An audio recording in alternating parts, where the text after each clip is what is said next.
Hey everyone, I'm John Luke, and I'm here with Jake. What's up? We're here at Summer Games Fest, and Jake, you Summer gotta Game play. Fest.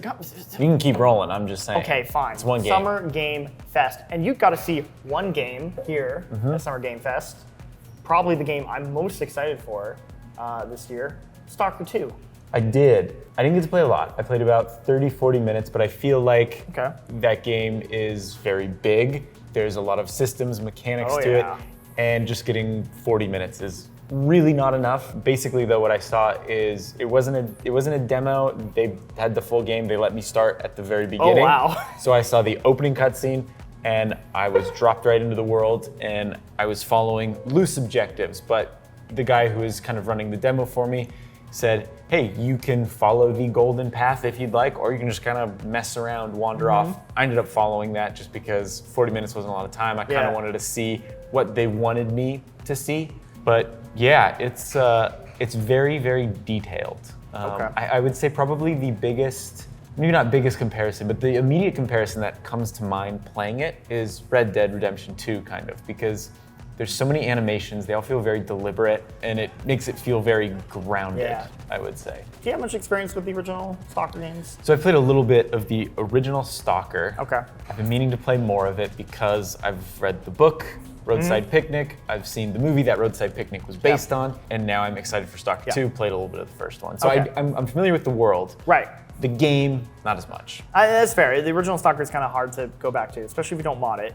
But I asked because I wanted to get a sense of like, how much is this kind of sticking to sort of the original feel of Stalker versus like trying to maybe be, more elevated or do something different? So I guess there's kind of two answers to that question, I would say. So from a mechanical level, from just the way the game feels, it feels much better.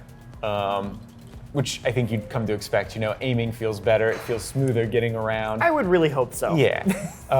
In that sense, it does. It seems like it streamlines some things. For instance, healing, there was just a button that I was tied to. If you held Q, I was playing mouse and keyboard, you'd bandage up. If you tapped Q, you'd shoot yourself with some adrenaline.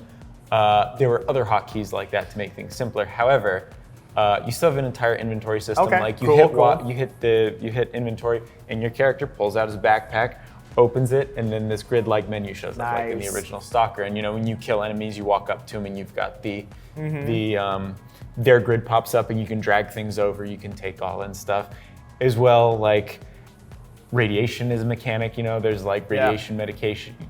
Radiation medication. I want to say Radaway because of Fallout. But it seems like there is a lot of depth to those systems. As I said, I didn't play a whole lot of the original Stalker, so I can't really say how far it goes. And plus, I only played 40 minutes. Yeah. So. What about like combat difficulty? Because the original Stalker. I died a lot. Okay, great, perfect. Died a lot. That's the Stalker experience, my friend. I died from a bloodsucker twice. I died from a couple grenades. I died from just some random gunfire. You die very quickly. Enemies. Excellent. Enemies are very good at aiming for your head. They talk a lot, which they'll say things like, I'm reloading, I'm going around, which was interesting. I wasn't quite expecting that, but I guess it makes sense. Makes sense. That's good to hear, because I think that was one of the things that made the original Stalker so special. Is that game is like oppressive and difficult, but it like totally fits the vibe. Yeah. And I was like really curious to see if they were going to try and make it a little bit easier, because I think they're maybe trying to reach a little bit of a wider audience with this one. From what I can tell, no. Awesome. It seems like you're still going to die a lot. You need to be very careful. You need to manage resources. I didn't get a lot of bullets that entire time, and I missed a lot. At one point, my gun jammed in the middle of a firefight, and I died.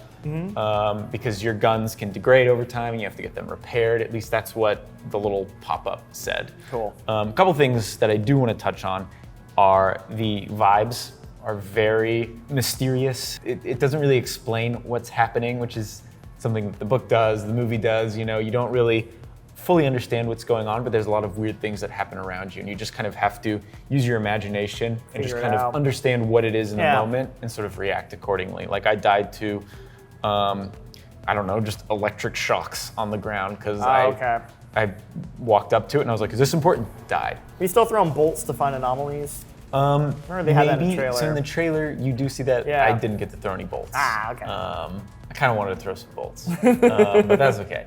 You have like an anomaly detection thing. Okay, cool. That you pull out, and I think you like press Q or something. You pull it out, or you tab into your radial menu because there's a radial menu. Another instance where Sure. But your radial menu isn't everything you have in your inventory. You have to like select what you want in that radial menu. The other thing that I want to talk about is it was pretty buggy. It's a preview. Sure. To be fair, game still has some time to polish, and I guess I shouldn't say pretty buggy. I ran into a couple minor bugs here and there, but I did break the game. They had to reload it a couple times and eventually had to like restart it. Basically, I think what happened was I caught a checkpoint as I zoomed in or something like that, and then every reload, my character was just moving really slow. Oh, okay. You know, this is one of those things where it's like they say they're gonna fix it. I believe them. Sure. And I will believe that until I play it, and Exactly. until I play the final game. You know, it seems like it's a big game that is going to, you know, potentially have these sort of issues. Yeah, I mean, bugginess is definitely also part of the original Stalker experience for sure. So I think hardcore Stalker fans are very like, yep, it's probably gonna be buggy. Yeah. And, that's why you play on PC where you can eventually mod it and stuff like that. So yeah, it'll be interesting to see how people feel about that. I'm willing to give them some leniency on it, especially because I mean that dev team has been through so much. So I'm like, it's fine. Exactly. It's fine. They've been through a lot, and I will say like. There was some bugs, but it feels polished, if that makes sense. Yeah. Like with all those animations, they all felt very slick. It felt like there was a high production value to everything that was going on.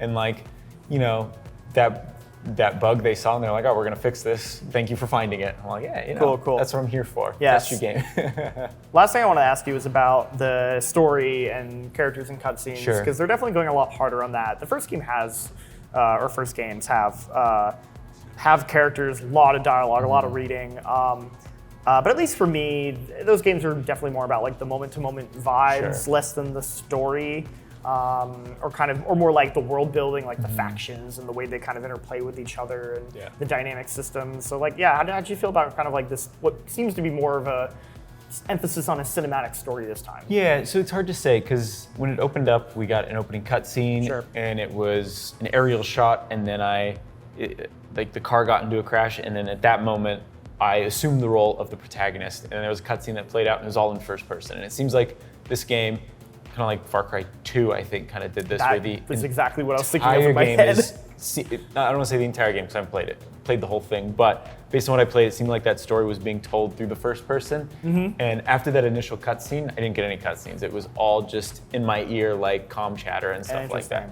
Talking, no reading. I mean, no like text dialogue reading. Giant There's no text. and there was even some dialogue choices I had. There was one point where like there's a guy coming through the radio and I could be more aggressive to him, or I didn't have to. And it's all fully voiced. Voice acting sounds pretty good.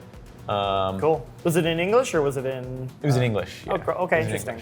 But no, I'm really excited for it. I was very impressed with what I saw. It's definitely one of those games that 40 minutes in a busy show floor is not enough, and it's kind of hard to like sit there and really focus on it. But like, hey, it's real. It's real. It's real. It's almost coming out. There was one moment where I checked my map, and like it even does that Far Cry 2 thing where my character actually like pulled out a map, but it was like a tablet, so he pulled it out, and the map looked massive. It looked huge. So I'm really hoping that it'll feel very exploration driven. Like that story is there, but even kind of the vibes I was getting from the guy guiding me through it was like, you can kind of just go off and kind of explore this mysterious, interesting world at your own pace, at your own discretion.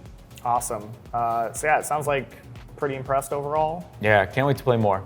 Great. All right. Well, I can't wait to play more. I'm super excited. Again, my most anticipated game of the year, and we don't have very long. Yeah, September 5th. Excellent. Well, Jake, thanks for joining me. And for all things Summer Game Fest, stick around here at GameSpot. Only I didn't choose that path. Unlike you.